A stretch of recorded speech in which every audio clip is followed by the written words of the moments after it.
The word miracle might cast your mind back to more biblical times. From turning water into wine, healing the paralysed, and raising the dead back to life. There are things we associate with the 1,000-year-old occurrences. But miracles aren't just for then, they're also for now. And some have happened much more recently than you might think. So today, we take a look at these 3 interesting events that some say are proof of miracles. Our Lady of Akita. In northwestern Japan, a small convent sits near the town of Akita. While small in size, this place has become a site of international veneration, with pilgrims coming from all over the world to pay their respects. It began with a 3-foot-tall statue of the Virgin Mary, Our Lady of Akita, and a deafened nun named Sister Sasagawa. One day in 1973, Sister Sasagawa was praying in the chapel when she heard the statue calling out to her.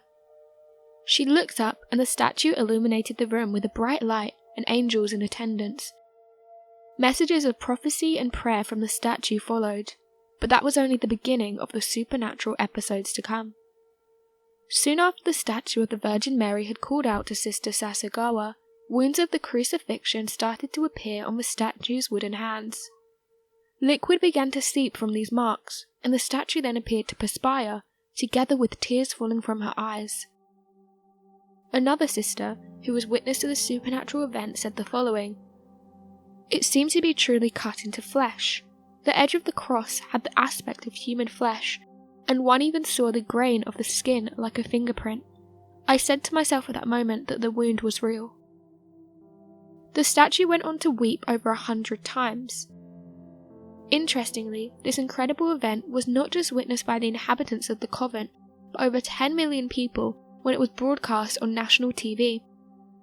Scientific evidence also came to support what was being seen, with lab tests performed on the samples of blood, sweat, and tears that exited from the statue. It was concluded that they weren't synthetic, and indeed of organic and human origin. Further miracles were soon to come. In South Korea, a woman named Teresa Chun-Sun-ho had been diagnosed with a brain tumour and was given a grave prognosis. Coming out of the coma, Teresa travelled to Japan to pay homage and pray in the same chapel. At this time, her friends and relatives also began to pray for healing in the name of Our Lady of Akita. On Teresa's return, her doctors were shocked. The tumour had gone and she had been completely healed. This medical miracle would not be the last for Our Lady of Akita. The next miracle was fittingly related to the sister who came across the miraculous statue in the first place, Sister Sasagawa. Born prematurely and in poor health for most of her life, her hearing had very much deteriorated by the time she entered the convent. She would go on to be verified as being incurably deaf by medical practitioners. However, after years of praying to this statue, her ears were opened and it was confirmed that her hearing was completely restored. She too had been healed, and the miraculous nature of Our Lady of Akita was affirmed. Number 2. Voice of St. Clelia Barbieri. St. Clelia Barbieri was born in northern Italy in the late 19th century, but passed away young, only living to 23. She was born to a religious family, and despite being of poor background with several offers of marriage to lift her out of poverty, she remained dedicated to her religious route. At 21, she founded a group whose mission was to minister to the poor and tend to the sick of the local area. She would become well known in her village because of it. 2 years later, however, tragedy struck and Clelia fell victim to tuberculosis. But this wouldn't be the last the world heard of St. Clelia Barbieri.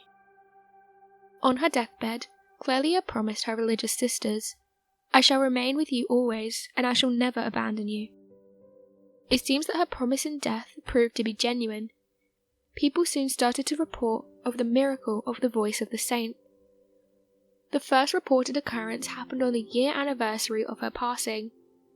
Sisters of her congregation were in their typical evening meditation when, according to witnesses, there was suddenly a sound of a heavenly voice that accompanied the singing in the choir.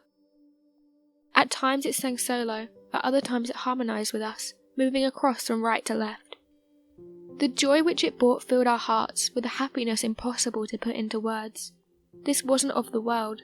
We lived that day in paradise. The emotion that we experienced was so strong that it left you breathless. They soon recognized this voice as that of Clelia Barbieri, and that night, praying until dawn, Clelia's voice never left them. Witnesses testify that the voice of Saint Clelia is unlike anything heard on this earth.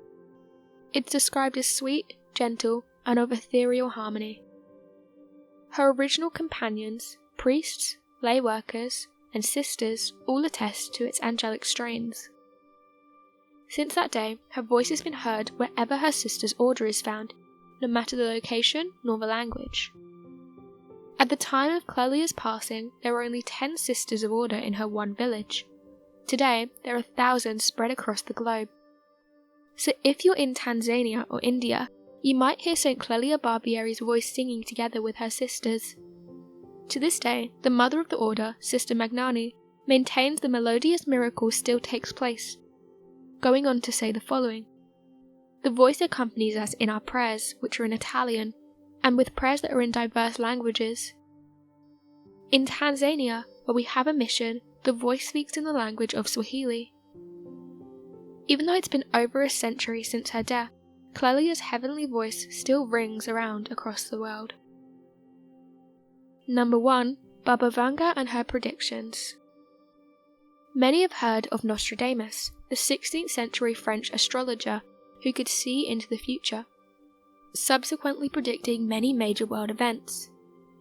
Although he died over 500 years ago, the modern world had its own 20th century Nostradamus, and this was in the form of a lady from Bulgaria. Her name was Baba Vanga. She would eventually become known as Prophet of the Balkans. She was raised in a village resting at the foot of a volcanic mountain range in what was then the Ottoman Empire. She lived an ordinary life for the first 12 years of her life. However, a freak tornado that tore through her village changed that. She was caught by a powerful gust of wind and thrown high into the air. Once she reached the ground, she was then trapped for days underneath rubble and dust. It was here that the little girl experienced her first vision, and she realized she had been given the ability to predict the future. This would be at the cost of her eyesight. And so, while she lost her sight of the present, she seemingly gained sight of the future. She claimed her abilities had something to do with the presence of invisible creatures that gave her information about future occurrences. Hundreds of predictions were made by Baba Vanga, many of global significance. There was the Kursk nuclear submarine disaster, which took the lives of hundreds of Russian sailors. In 1980, Baba Vanga said Kursk will be covered in water and the whole world will weep over it, claiming the disaster would happen almost 20 years later in August. The Russian submarine sank in August 2000, killing all on board. She also warned of a terrible event in Syria where Muslims would use chemical warfare against Europeans. This has been taken to refer to the suspected gas attack Assad launched against his own people in 2017. Further to this, in 1979 she spoke of a certain Vladimir eventually ruling over all in Russia, saying, "All will thaw as if ice, but only one shall remain untouched, Vladimir's glory, glory of Russia." She also made mention of climate change in the 1950s, well before it entered the mainstream media, saying the following: "Cold regions will become warm and volcanoes will awaken."